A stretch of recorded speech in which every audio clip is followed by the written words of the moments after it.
Is good, defenders, and welcome to episode 348, just two away from a rather fun round number of the LAFC podcast that your mother warned you about. That's right, this is Defenders of the Bank, and this is episode 348 as the Stars keep LAFC from going under in the CONCACAF Champions Cup. Man, there are going to be a lot of ways to fit that pun in over the next couple of months. And I'm excited about doing it. You know my voice. It's the Scarf, J.R. Liebert, coming to you live from Lawndale here in the beautiful South Bay of Southern California, and coming to you live from across the interwebs in what I can only describe as the Lafferty Lair itself. This is one Chris Lafferty. Hello, everybody. It's a pleasure to be back with you. Thank you for welcoming me back into your homes, your phones, and your ear holes. It is great to be back with you, Scarf. Looking forward to talking about a victory over Columbus. I mean, if that's what we can call it, right? I mean, yes, we lost the match 2-1, but look, just like in March Madness, right? The key is survive and advance. Hello to everybody in the chat. We thank you guys so much. And again, however it is that you access Defenders of the Bank, whether it's on Instagram, whether it's on Twitter or Facebook or any of the other social media platforms, we so appreciate all of you. Thank you. Thank you. It's been fun watching CONCACAF Champions Cup the last couple of days. Of course, today, a little bit of big news as Monterrey falls to Vancouver while playing in Monterrey. That was surprising. Vancouver winning on the away goals tiebreaker. We got all kinds of fun umlaut stuff going on in the chat right now. Absolutely love all you guys. Ben, you're the best. Thanks, buddy. Look, Monterrey, a favorite to advance. They're gone. And it looks like Club America is going to go forward. Galaxy have scored 4 on Herediano at home. So it looks like Galaxy are moving forward. And look, Messi comes in with a 2-0 lead on aggregate, and word is he's traveling for this game. So I don't like Cavalier FC's chances already down 2-0. I don't care where they're playing. It's not good for them. So it looks like we're at least getting a date with Messi. So for all of you who opted in for the CONCACAF Champions Cup, you might be able to sell your tickets for a lot of money. I don't know what else to say. I know we want a lot of people there. I've got to start with something, though. I know, Chris, we said we would talk about a couple of things when we were doing a little show discussion. But I have to start with one of my least favorite things that I have to say on the podcast, you guys. And that's that Philly was right. That's right. I have to say it. Everybody look, that's his score prediction. Philly predicted 2-1. And I mean, Lafferty, I try to be as humble as possible. I know I put it out there when Scarfstradamus gets something right. I got to put it out here when Philly gets something right. There it is. I know that if he's listening right now, he is doing a dance. You are making his night right now. He was going to run into the studio and hop on, but I think he just made his head so big by saying he was right that he couldn't fit through the door. But I'm sure he'll join us soon at some point. Yeah. If not tonight, it'll definitely come back on the next episode. Yeah. Look, I think you got to give credit where credit is due. Sure. He did say 2-1. As soon as they got that second goal, I was like, oh man, I'm gonna either be really upset that we blow this thing and now it's 3-0 and we have to go to PKs in Columbus, or I'm gonna be only marginally less upset and have to admit on the air that Philly was correct. And there it is, everybody. Philly was right. But I got something else to say to all of the haters out there who said that 7,285 people is a ridiculous amount at BMO. Oh, contraire, mon frere. Let's take a look at the attendance at lower.com field for our second leg. That's right, 6,250 5. You thought it was bad at BMO. How about at lower.com field, Columbus, Ohio? And it was a nice night. It was like in the 50s. Like there's no reason. It wasn't like it was at MLS Cup in 2023. Look, there it is. I'm just saying. There you go. We beat them in the attendance as well. That's a good sign. We'll hang our hat on that.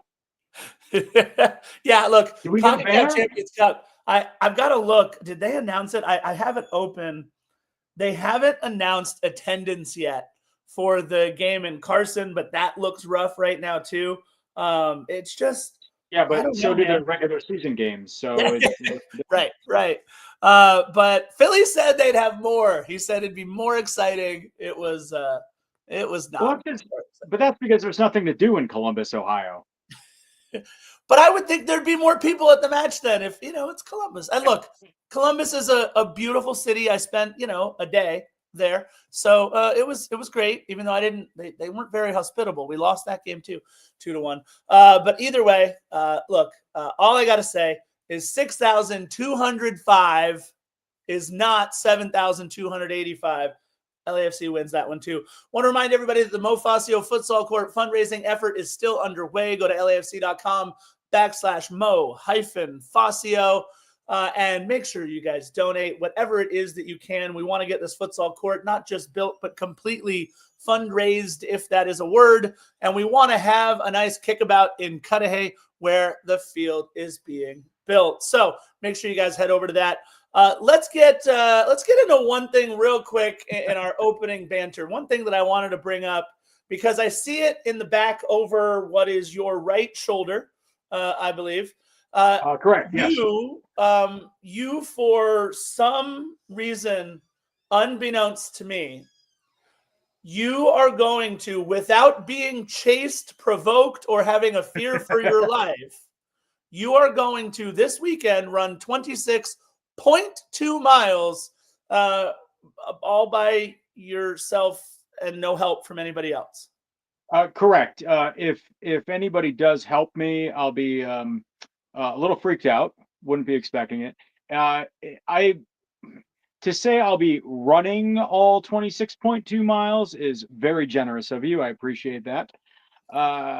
It's one where I'm starting to overcome the mental obstacles right now, coming to the facts with that I might not have trained as well as I would have liked for it. However, I do have my official black and gold running club. I'm calling it my jersey for the run. The artwork is all done by one of our members, Juan Luis Garcia, and he is an exceptional graphic artist.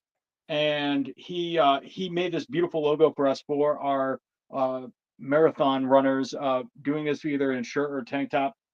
So thank you, Juan. And just wanted to plug everybody. We have like 15 people from the club representing LAFC this weekend running the marathon. So want to give a good shout out to everybody there and just say, best of luck to everybody. I'm looking forward to being out there. But most importantly, looking forward to representing not only the Black and Gold Running Club, but LAFC out there on the streets of LA.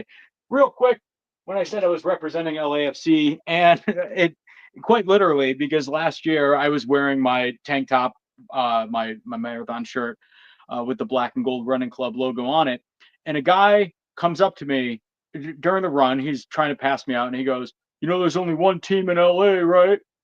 He was a Galaxy fan. So I politely informed him, like, oh, no, sir, this marathon does not go to Carson. This marathon stays in Los Angeles. And then he got me good, but and then he kind of took off. I didn't see him again. And then after I finished the marathon, waiting in like the corral, I'm starting to cool down. I got my stuff already. And about 10 minutes later, I see him coming in, just finishing. So there is only one team in LA, and he finished first, buddy. It's us. Look, man, you're running 26.2 miles. I don't care where you finish. I'm just impressed that you do. Genuine Cougar, I had to laugh. He said, last year I only made it to mile 18, and then he had to change the channel. So that's pretty funny. Look, I know Panda's going to be running it as well, I believe, Yeah. right? So Yep, Panda and a good friend of the pod, Neil, captain of the Black and Gold Running Club. He is making his return to the streets of LA for the marathon this year. It's a very exciting time. It's something that we always have a really good group running it, but not only do we have a good group running it, we always have the best support group cheer squad out on the course. And this year we're doing it again. Right at mile 11-ish across from the TCL Chinese Theater is where the running club's going to be set up. We're going to have some folks with drums there. We're going to have a bunch of other running club members there. Last year, a bunch of people from different supporters groups came out and cheered us on. So it's fun. Everybody's doing all the chants. They're jumping for LA Football Club. They're just getting the spirit up. They're getting everybody hyped up. Not only LAFC fans enjoying it, but just everybody along the course. You'll see them really getting excited by us. So they definitely give a big boost. So if you're not like me and unexplainably crazy, come on out and cheer with everybody and cheer for 26.2 miles instead of running it. There you go. Look, cheering for 26.2 miles would get me winded just doing that. So, man, congratulations. Good luck. And do you have a time, a PR, something that you're looking forward to doing, or is it just finishing the 26.2? I'm looking to stay as close to last year was my first and only marathon I'd run, and I finished in 4 hours and 40 minutes. So I'm hoping to get around that same time. All right, you heard Chris Lafferty. Under 4 hours is his goal. I like it. That's solid. You can do it. By 40 minutes. Yeah, just stay upright, my friend. Just stay upright. Good luck with it. All right, let's get into a little bit of this day in LAFC history and some news and notes, because we actually do have some news and notes. This day in LAFC history, the match is on the 11th, but let's talk about today. Live in the now. It is Wednesday, March 12th, and on March 12th, in 1985, the current Des Moines Menace soccer player, but the former LAFC Black and Gold Bradley Wright Phillips was born on March 12th, 1985. Happy birthday to BWP99 on the social medias.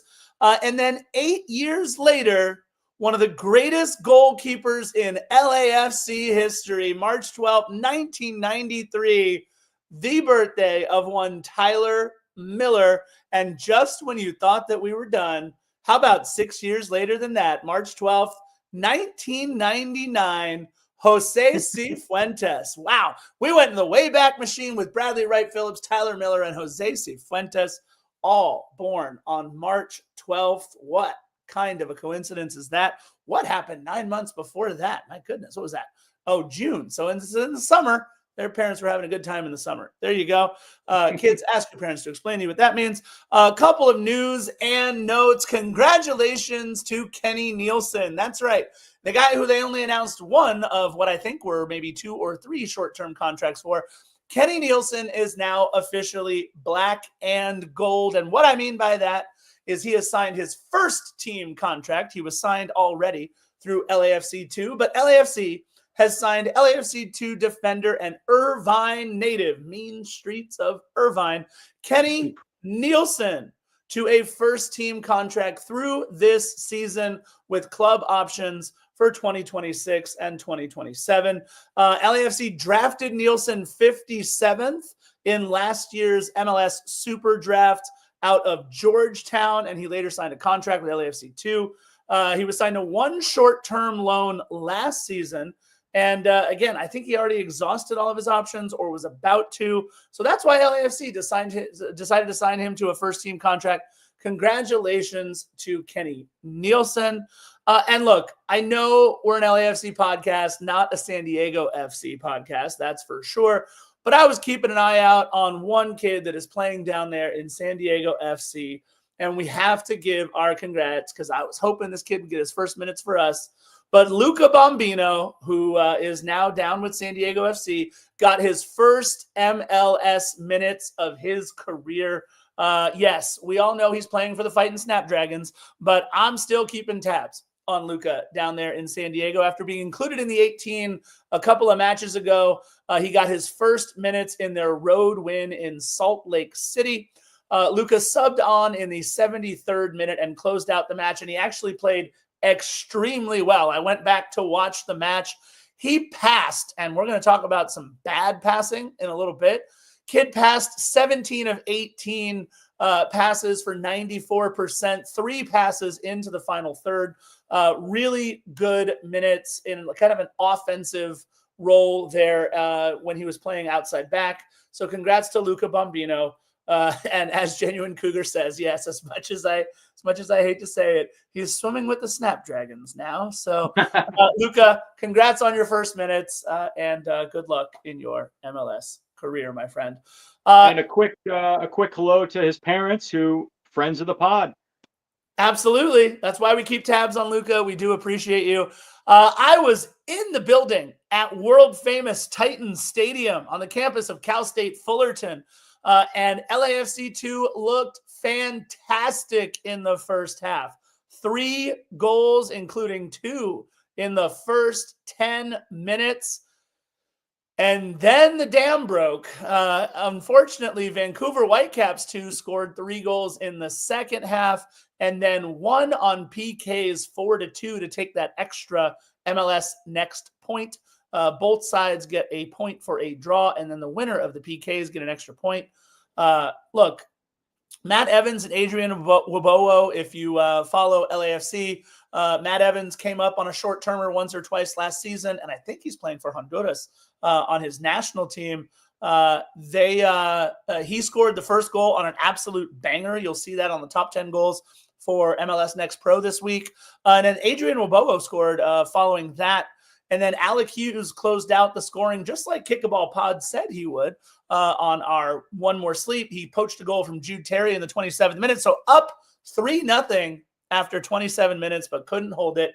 Their next match is the derby, Ventura County FC, not Los Gros, not Galaxy 2, but Friday, March 14th, this coming Friday, just a couple of days, at Titan Stadium, 7 p.m. If you guys want to catch the Dose Derby, LAFC 2 against Ventura County Football Club, that is 7 p.m. this Friday at Titan Stadium. And of course, Angel City kicking off very shortly. As a reminder for all your Angel City Football Club needs, please be sure to listen to the Angel City Chicks and follow at Angel City Chicks on all your social media platforms. They just signed a goalkeeper and came out with their roster today. And they still have an interim coach, and they think they'll have an interim coach until June. I have no idea what's going on, but it is supposed to absolutely pour for the rest of this weekend. So who knows what's going to happen at on Friday, March 14th at Titan Stadium, but we will see. All right, Chris Lafferty, here's the thing. Yeah. The math was on our side as long as we got 1, right? As long as we got 1, the math was really on our side.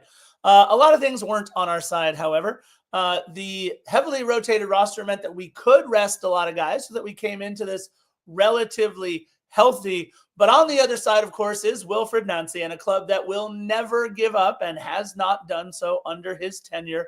And of course, the Columbus Crew, one of the winningest franchises in Major League Soccer since they won MLS Cup. What was that? Back in 2020. They've obviously won 2 over the last 5 years and are a very, very solid squad. Trepidation for sure, but a little bit of confidence, at least on my end, going in up 3-0. I didn't think it would get as hairy as it did as quickly as it did. Well, I hoped it wouldn't, but wasn't surprised when it did. Columbus Crew, like we talked about in the One More Sleep before the first leg of this, was that they found ways to beat us all different kinds of ways. They beat us, they blew us out, they made it close and caught us right at the end, and they kind of just steadily cruised through an entire game. So the problem was, and I think the thing that all of us always knew was, they're never out of it. So even though they found themselves in a hole, that was the first time they had ever really been down to us. So it was not really surprising when I saw them mount a comeback and turn this game around. I kind of looked at it as this: you have a fantastic coach, universally respected in Wilfred Nancy, and just like he would make adjustments at a halftime, kind of looked at this game with the two legs of it almost as four quarters instead of two halves of a soccer game. And really, this was just the third and fourth quarter. And he had a long week of a halftime to get his guys ready for this game. And ready they were. Yeah, Lafferty, that's a really astute observation. I think, look, that's the difference, right, between MLS regular season games where it's match day 3 and then match day 4 and then match day 5. You can absolutely, and I think almost all coaches really do, look at these games as 4 quarters rather than the 2 single halves that you play in each game. And what we saw was LAFC dominating the first half of the 2 legs, right? If you go up 3-0, and the way that we played, as bad as we made them look, you knew that when you back that Wolverine into a corner, that it's going to come out scratching and clawing and fighting, and that's exactly what they did. And look, we expected some bounce back. We expected some pushback from the crew. I'll be perfectly honest, I was shocked at how bad we looked in the first half, and we're going to go over the entire match, don't worry. But I was shocked at how bad we looked in the first half, and even more surprised at how bad we continued to look in the second half. I thought that at least Steve Cherundolo would be able to pull some strings and get some things going for the second half, but it was at least 90 minutes. It was at least 90 minutes of LAFC looking some of the worst that I have seen us. Yes, we were managing our roster a little bit, but no, not in this match. Before this match, yes, and maybe some guys were a little rusty. I don't know. I'm not trying to make any excuses for anybody. I just thought that these 90 minutes that we played right up until stoppage time were at least the worst that I have seen LAFC play in quite some time. And with that, let's get into the starting lineups. I'll kick it off with the Columbus Crew. We mentioned Wilfred Nancy and his 3-4-2-1 roster. Goalkeeper Patrick Schulte, defenders Mo Farsi, Steven Moreira, Malti Amundsen, and Max Arfston, who put a charge into one for sure. Midfielders Sean Zawadzki, Darlington Nagbe, and Dylan Rochambeau. And forwards Aziel Jackson, Jason Russell Rowe, and of course, our old favorite Diego Rossi. They made 4 substitutions in the match. That would be Yevon Sheberko, Taha Habrun, DeJuan Jones, and Marcelo Herrera. Yes, no Cucho in the lineup because Cucho doesn't play for them anymore. And I'll tell you this, if Columbus Crew had a true talisman, the likes of a Lucas Zelarayan or a Cucho, we would have absolutely been eliminated. But talk to us, Mr. Lafferty, please, about the 11 and the 18, or at least the people that we saw for LAFC. In goal, we have the man who folks in the chat right now are saying we should build a statue for. And you know what? I agree. We had Hugo Lloris, who played standing on his head for this last match, Ryan Hollingshead, Aaron Long, Eddie Segura, Sergi Palencia in the defense. Midfielders, we had Timmy Tillman, Igor Jesus, Mark Delgado. Forwards, David Martinez, Jeremy Abobasi, and Denis Bawanga as our front 3. And in the 18, we saw Cengiz Ünder make his debut, and Kosi Tafari, and Olivier Giroud. Man, you ever have those moments of brilliance that are too late? And look, y'all can disagree or agree with me on moments of brilliance, but I just got a little bit of inspiration from the chat right here. I just thought of a way better episode title than what we have here for 348. And I'll let the chat tell us how you think. But here's the new episode title for 348, even though we won't use it. Ready for this? Under delivers as LAFC under delivers. No? I don't know. Is this thing on? I see it. I see it. Well, here's the thing. I hope we don't have to face Columbus again to have another crack at a title. And also, if you want me to start over, we could. Or do you want to just keep going? No, I mean, look, I thought Genuine Dude loves it. Oh, Omar Campos says that's an L. for Scarf. Look, I love puns. It was a double entendre. That's French, Omar. For it had several meanings. Under delivers as LAFC under delivers. I don't know. I liked it. I'm gonna pretend I said it at first. I want to thank you. I want to thank you because it's usually me making those comments that fall flat on their face. So you did me a solid, my friend, and I won't forget it. I appreciate the several of you in the chat that are, going with it. Look, this is what I'm here for, folks. I teach kids for a living, so I get to test out my material on all the 7th and 6th graders that I teach. I love you guys all so much. Thank you. You sure you're not stealing their material? I know, right?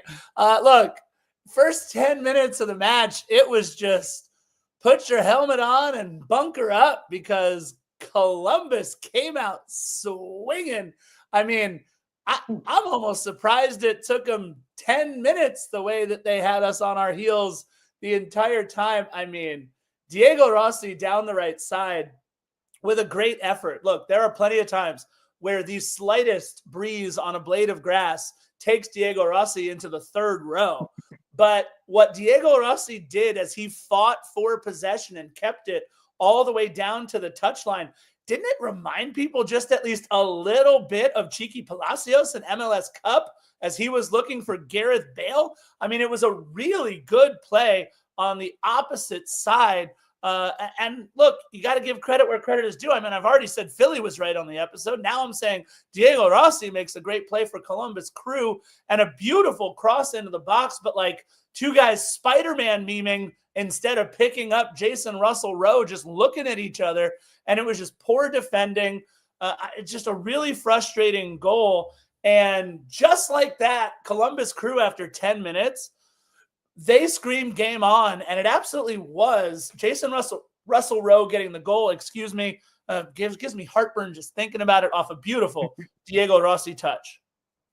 It's a microcosm of how pretty much the entire match went from then on out. But it's certainly one of the worst case scenarios that you have if you're LAFC, where here you are with a big advantage. You don't want to start letting them in, and you don't want them to start knocking on that door, and you don't want to get complacent and allowing them chances to find their way back into what is still a winnable leg.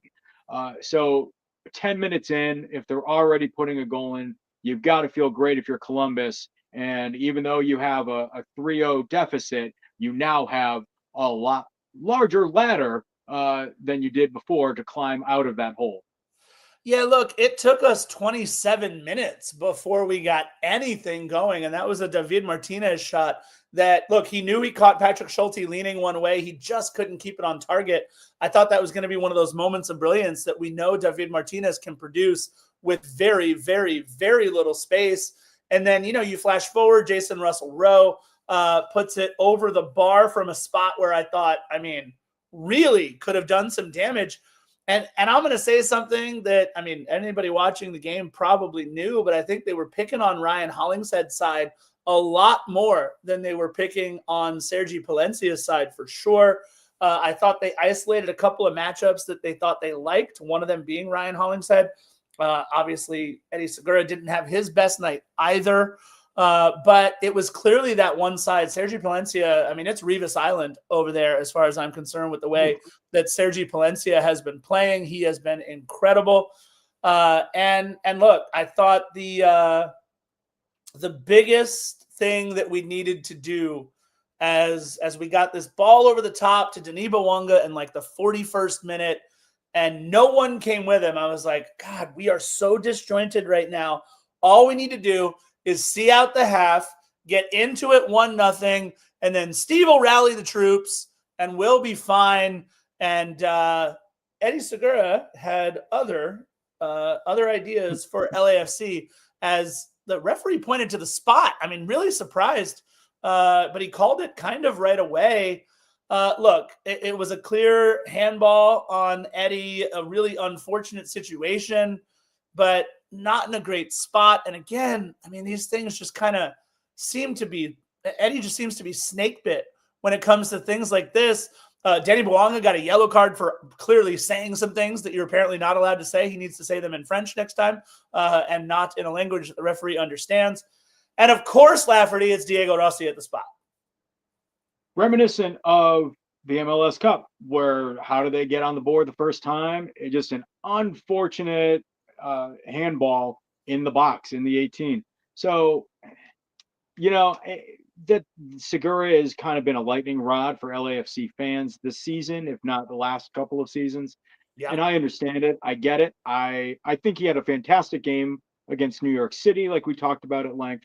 But, things like this, I don't know if I put on him. It just kind of, the ball took a weird bounce in the air, and well, his shoulder and arm just happened to be in the way. Still, though, unfortunate. And of course, when you go into the half only down 1-0, you really want to have your best opportunity. And so to give up an easy goal off a penalty like that is just one of the worst things you can ask for, especially after getting off to the rough start that you did.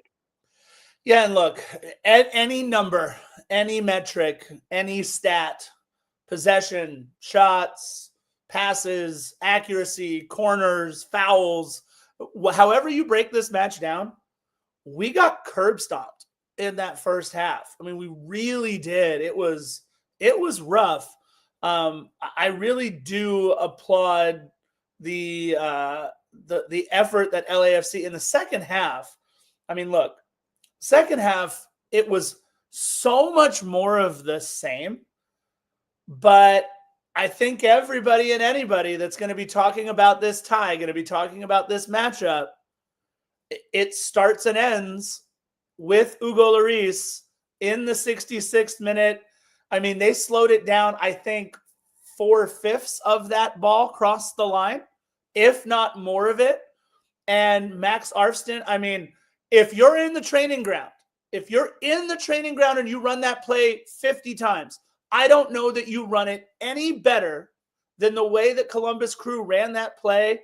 And I mean, Hugo Lloris, if that's not the best save that he makes all season, first of all, good on him. But I will be shocked if he makes any saves that are any better or more important than that to our season this year. I think that's kind of been the theme of the season so far, is that might have been the best of the season, or that might have saved the season. And I mean, look, I'm certainly grateful to have Lloris if we're going to be in those situations. And quite frankly, if we're going to be relying on our defense, to have him as the anchor is really the best that you can ask for. I just want to kind of give him a little relief, though. And I also want to give him a little insurance in knowing that it's not the end of the world if one gets past him, or two in case of a stupid penalty kick at the end of the half. Can I tell a story real quick? Sure. It's about Diego Rossi. Okay.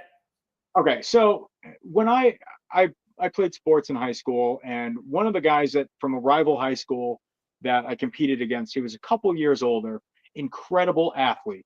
He was an all-state, if not all-American soccer player. And I'll tell you his next sport in a second. In fact, when he played soccer, he was actually nominated for an ESPY. The guy's name is Brian Mariano.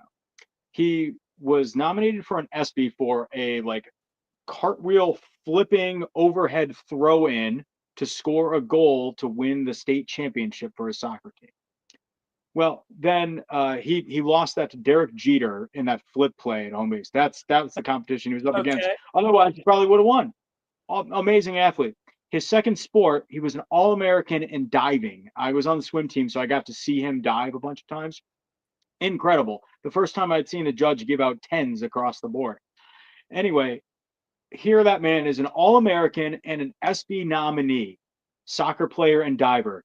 The only other better soccer player and diver is Diego Rossi, because everything he does, he's a great soccer player, but man, is he an even better diver. The route that you took to deliver that punchline, I mean, if anybody gets on me about under delivers as LAFC under delivers, the circuitous look, you're used to running 26.2 miles, apparently. I just did my marathon route to get to the point, which is what I do. And that's why I thanked you earlier for making me look good and taking the heat off. But no, look, and I had to get it out of my system because that's all I could think about after. Okay. Diego Rossi's in the chat too, and he hears me apparently. This is bad. If you're not watching on YouTube and you're not in the chat, I really encourage you all to do so because we get some stars here. But no, look, it had to be said, and I couldn't let our commentary go on any further without throwing that in there because that's all I could think about as I was watching the game last night. I was like, I know a pretty good soccer player and diver, and he's only second to Diego Rossi. All right, so how many of you guys in the 68th minute, when LAFC brought on their first sub, thought, yeah, what we should totally do right now in a match where we're on our heels completely is take off our best playmaker this season, at least one-on-one playmaker in David Martinez, for a guy who's had 2 training sessions, potentially 3, with the club in designated player Cengiz Ünder. Look, let's be very real. In 22 minutes of Cengiz Ünder in this match, we got more dynamism, more attack, more speed, more pace, more energy than we have seen from Olivier in the last 20 some odd matches. Crazy stat that I haven't vetted, but I know we talked about it.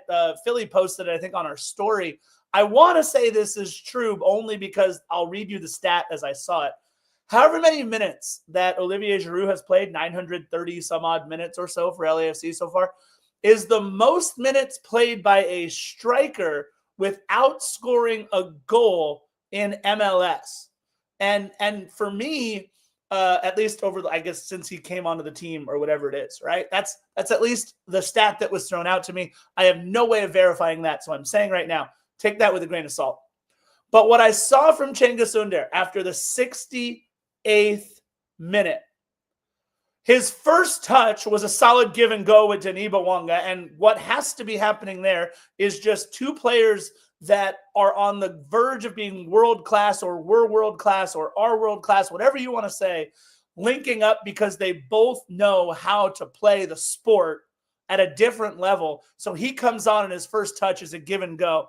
And then after that, I just thought that every touch with him, there was at least a progressive mindset with every touch. Whereas I feel like, as I've been watching Olivier, that half of his touches, if not more, are tentative.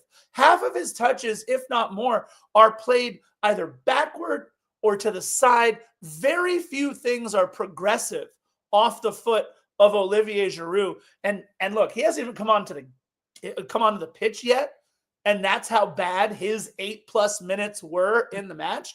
We're going to get to that in a minute. But I don't know that I'm really going out on a limb here by saying that those 22 minutes that Cengiz Ünder was on the pitch for might have been enough for me to say, all right, that's it. There's no way that he can't play the 9. I know he wants to be a winger, but with a guy like David Martinez, why not put Cengiz Ünder in the middle? I mean, I don't know. Look, it's a good problem for Steve Trundlo to have, right? There's a lot of good offensive bodies there, and he'll have to figure it out. But I don't know your thoughts, Lafferty, because I was good after 22 minutes. My first thought as he came on was I thought of dodgeball, and I was like, pretty bold strategy, Cotton. Let's see if it pays off for him, because you have Cengiz Ünder, who's been with us for a cup of coffee at this point. He's been with us for less time than it took me to spit out my story earlier. But I was what I liked though was he's one person who comes on. He's not intimidated by anybody. He's not like Columbus means nothing to him. To LAFC, it's traumatizing, given our history. So when he came on there, immediately it was all about distribution. First touch was a give and go, which he single-handedly started to turn everything around for us, because it felt like any defensive clear that we made, just made its way right back to Columbus attackers anyway, even after one of our first touches. So with a guy like him on there, maybe if you think he should have been put in like the in the center or somewhere else on position somewhere else, that's something that you can maybe figure out later. I think you just have to get him out there anywhere and see what he can give you. So what he did give us was a chance in that finally we can get our guys moving forward and not just continually rushing back to get back on defense and holding our breath that Columbus wouldn't get a shot on goal or that Lloris would be in the right spot. So I was glad to see it. I didn't mind that we went with him. I think we had to go bold. And quite frankly, I think that given how Steve felt about the team's effort after Seattle, and which probably is the same sentiment he carried into the first 3 quarters of this match, he was like, screw it. I'm going with a guy that he's brand new, but I'm sure he's going to change things up the way that we need to. And quite frankly, he did. Yeah, look, it's telling. Look, we're paying him a ton of money. He's going to have to play a bunch before July 1st because that's when his contract is up. And who knows? Maybe LAFC triggers the buy clause. Maybe he's got something in his buy clause where his stats will trigger the buy clause. I don't know. But we'll talk about the play that Ünder made in just a minute. But for me, it's the dynamism that I saw with him out there on the pitch that, look, maybe a 38-year-old Olivier Giroud just isn't capable of some of those things anymore. And Kosi Tafari comes on for Timothy Tillman in the 75th minute. And I just love the way he's been playing for us this season. He's been very, very solid. And then in the 82nd minute, Olivier Giroud on for Jeremy Abobasi. So still playing the 9. And you've got to think, okay, he's got a guy who can deliver the ball where he needs to in Cengiz Ünder. He's got a guy in Denis Bouanga who can do the same thing. We'll see. They took off Darlington Nagbe and Malty Amundsen in the 88th minute. And I thought, wow, they're really trying to get a little bit more offensive. But I don't know that I would ever take Darlington Nagbe off the pitch in a game that I need just one more goal. And I'm sorry, in the 89th minute, Olivier Giroud with 2 straight touches that led to 2 straight giveaways. And Olivier Giroud at the end of the night was 1 of 4 passing. He came on and looked just a half a step slower than everybody else on the pitch. And honestly, that was after LAFC had looked a half a step slower than everybody on Columbus for the most part for all night. And so he comes on and he looks even slower. They signal 5 minutes of stoppage time. And I mean, just LAFC couldn't get anything going. Anything. We get a yellow in the 3rd minute of stoppage time as Marky Delgado sweeps the leg on Diego Rossi. I wasn't too upset about that. But then the yellow that Giroud gets when he steps on Mo Farsi's foot in a spot where you have to know, man, like, we don't need that foul at that moment. Just stay in front of your guy or sag off a little bit and play the angle. Mo Farsi is looking for that kind of a foul. It gave them a set piece from an awful spot, something that we don't need. And Shambos, I mean, the dude put it on target. Luckily, Hugo Lloris was there. But, like, what are you doing, Olivier? Come on, man. I've got a different take on this here. What I saw from Giroud was I didn't see it as stupid foul. I thought it was a stupid foul called because he got all ball on it. He was trying to make it. If he got what he was going for, that would have been a sweet pass backwards to any one of our attackers, and we would have been going the other way with it. It was just that him and Farsi just collided, but they barely made any contact at all. I thought Rossi got all ball on it. Oh, not sorry. I thought Giroud got all ball on it, and I thought it was a bad foul call from the referee. Shouldn't have been called. We got very fortunate with it, but again, I don't pin that one on Giroud. I just think if he's not a half a step slow and half a step late, then I think it's a moot point. But look, it means Hugo has to do some work. I absolutely loved seeing Patrick Schulte up and in the box on the resulting corner as they got the ball back just a couple of seconds later. So that was fun. Thought we could have done something with some possession there as Schulte was all the way up. But I don't know if it was a lazy pass. It was a tired pass. I know that either way, the one person who had the freshest legs out on the pitch, other than maybe Nkosi Tafari, was Cengiz Ünder. And the only person on that pitch who is able to get to that ball at the time is Cengiz Ünder. And then what he does is just brilliant.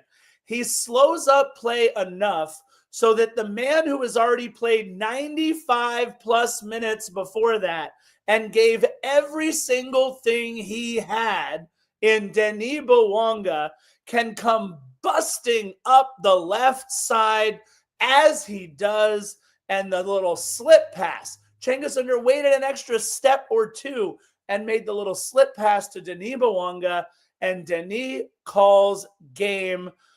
What I took away from that, and for me, every single time we see Denis Bouanga score, we expect the front flip or maybe a terrible double knee slide into the grass like one of the last ones he did.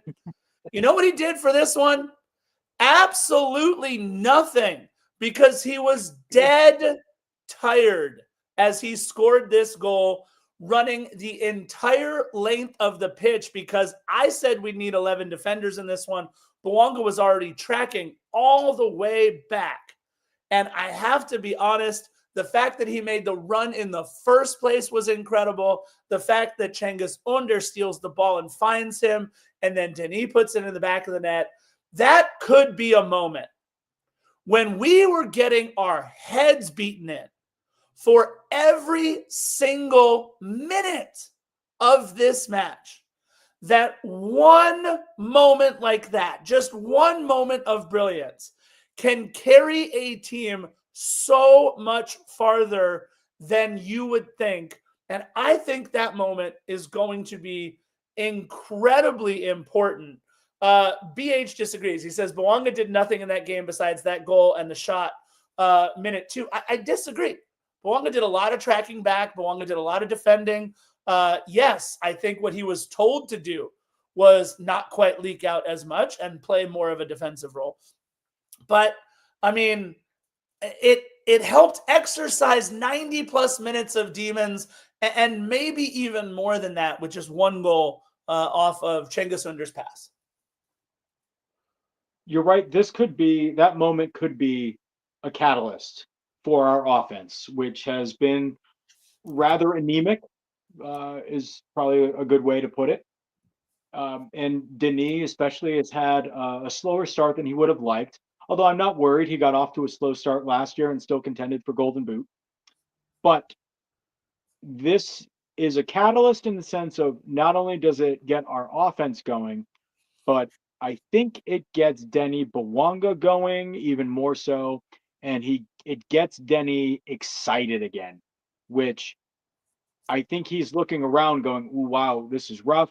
I may have to throw the team on my shoulder if we're only going to have 1-0 victories, and if we're not going to be scoring a lot." I think we would start to see him forcing the issue more, forcing more plays to happen.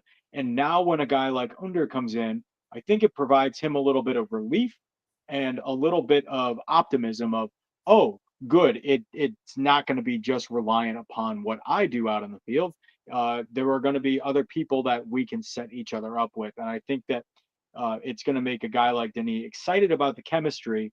And so while people, and I've been hearing it in a few other different groups too, that people really weren't impressed with Denis or have not been impressed with him this season. But I think that you're going to start seeing a change in that at this moment because of last night's match and his pairing with Ünder. Yeah, and look, I absolutely think Denis Bouanga needs some help, right? When he tried to do it all by himself 2 years ago, nothing felt good, right? Nothing felt good. But if you look at LAFC in this match, first of all, Denis Bouanga put 4 of his 5 shots on target, but what's more important than that is that no other player on LAFC even took more than 2 shots in the entire match, nor did they get more than 1 on target. So what we had was Olivier being the only pressure release valve for LAFC over the course of those 90 minutes. The guy only had 45 touches, sure, but 11 of those, 25% of his touches were inside the opponent's 18, not just inside the attacking third, inside the opponent's 18. Denis Bouanga, as he needed to, put them on their heels as best he could. It was a very solid 90 minutes. Yes, he didn't create any of the chances on his own, and he did not look good taking guys on. I think he was 3 of 10 when he was trying to dribble through defenders, which is not great. I mean, normally his success rate is better than 3 of 10. But that being said, when he's the only pressure release valve for LAFC over the course of almost 90 minutes, when clearly David Martinez did not have his best night, and that's why he came off after 68. We knew that Nathan Ordaz, for as good as he is as a straight line goal scorer, really isn't the guy to take on multiple defenders, isn't the guy to find you a moment out of absolutely nothing, at least most of the time. So I think when we bring on Cengiz Ünder and he has the moment that he does, and he's able to look as dynamic as he is, it was incredibly important, obviously. LAFC advancing on aggregate 4-2. I think, look, you got to start maybe asking a few questions of the back line. Obviously, Eddie Segura did not have a great night. I hate saying this because I absolutely love the guy, but I don't think Ryan Hollingshead has had a great start to his season. He's looked good offensively for us, but he's had, I think, a good game and then a rough game and then a good game and then a rough game. I don't think he has done much for us that we need him to do over the course of this season. I thought the biggest thing for me was that even though we started our starting midfield of Igor Jesus, Timothy Tillman, and Mark Delgado, I don't think the midfield could establish anything against Columbus. And that was the part that was most shocking to me. We have veteran Mark Delgado. I thought that it would be, a lot better than it was with Mark Delgado, Timothy Tillman, and Igor Jesus, but it was a master class in the midfield by Columbus. And to me, that was the most shocking part of it all. Yes, it wasn't fun to see our midfield struggle as they did. And I think that a lot of yesterday's match falls a lot more on the midfield than gets talked about. I think a lot of our plays, there was no going forward like we talked about earlier. It was just very lateral passing, very side to side. The distribution was just trying to, just maybe, get it off of whoever was trying to go, whatever Columbus defenders were approaching. And it was not really an aggressive attack once we got our ball back. Hence things going back Columbus's way eventually on every possession.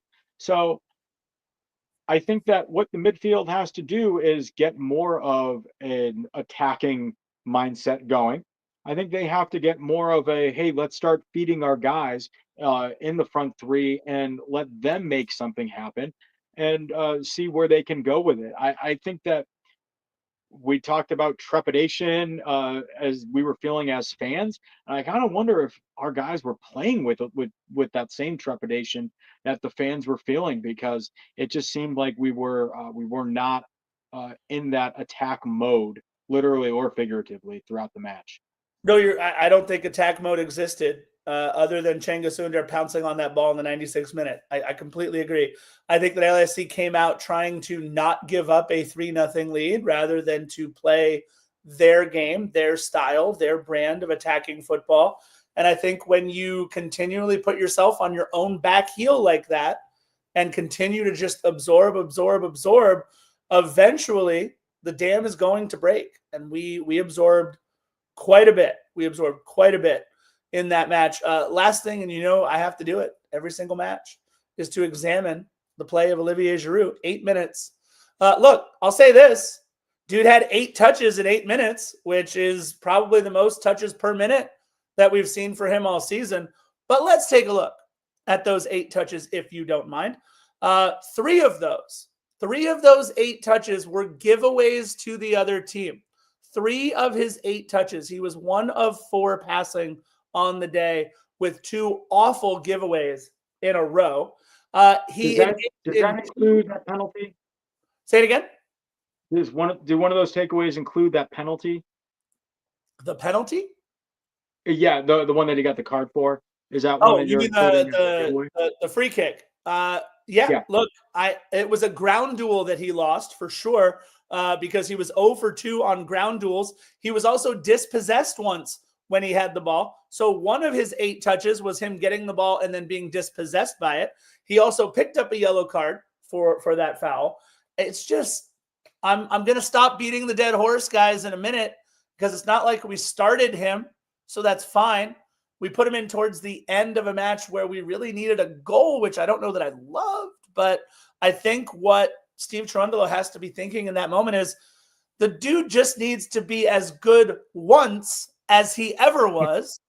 And that's all we're looking for Olivier Giroud to do, is to just be as good once as he ever was in a moment like that. But turns out it was Cengiz Ünder who kept LAFC afloat. And look, it's not like we even needed that goal, right? Maybe we lose this game 2-0 and we still advance, but it's the feeling, it's the momentum, it's the energy that we saw out on the pitch that I felt was so important over those last couple of minutes of stoppage time. That now, look, by all accounts, it means that we get a home match against Lionel Messi. And I look, Genuine Cougar says right here in the chat, and I'll read it for all of you that aren't watching us on YouTube. Dude, we just beat Columbus and we've only lost 1 match so far this season, which is not true. We've lost 2 matches so far this season. It was the last 2 matches that we've played. We are rolling, baby, is what he says.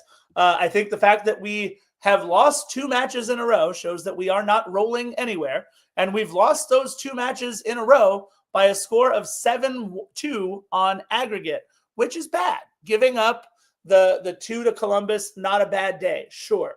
And Columbus making you look bad is something that unfortunately over the last 3 or 4 matches that we've kind of been used to. But that being said, I think that the goal takes us places, and I think that we need to carry that in to the Ilie Sanchez Bowl on Saturday, March 15th. And, just when we needed a little bit of energy to help close out the pod, from world-famous Philomonster Studios, I give you one Christian Philly Philemon. Time to start playing the lottery, baby. I called it 2-1. Columbus was going to win. I'm not happy about that. Were you listening to the first couple minutes of the pod? No, I was working. Oh, he gave me flowers. Look at that face, though, of all the photos that you could have found. You literally caught me what seems to be mid-pooping on the porcelain. But yeah, 2-1, baby, 2-1. Thankfully, we won, obviously. It could have been worse. It was nerve-wracking time. I don't need to rehash everything y'all have been saying. And by the way, y'all did a great one on this one. Laugh, rock and roll, love the hat, love the shirts. My dude's about to run the LA Marathon in a couple of days along with Panda, so that's pretty cool. I'm sure y'all brought that up. But yeah, man, we move on to the next round, and what LAFC didn't fail to do is charge our cards immediately. I just want you to know you were wrong about the attendance, though. I got something. Oh, Jesus, really? 6205? All right, I guess you can't nail them all, can you? That's what they said anyway, 6205. So, yeah, look, by the way, Lechero, hi, welcome. By the way, Lechero, DM me which onesie you would like us to send you, because, we gotta get that going soon.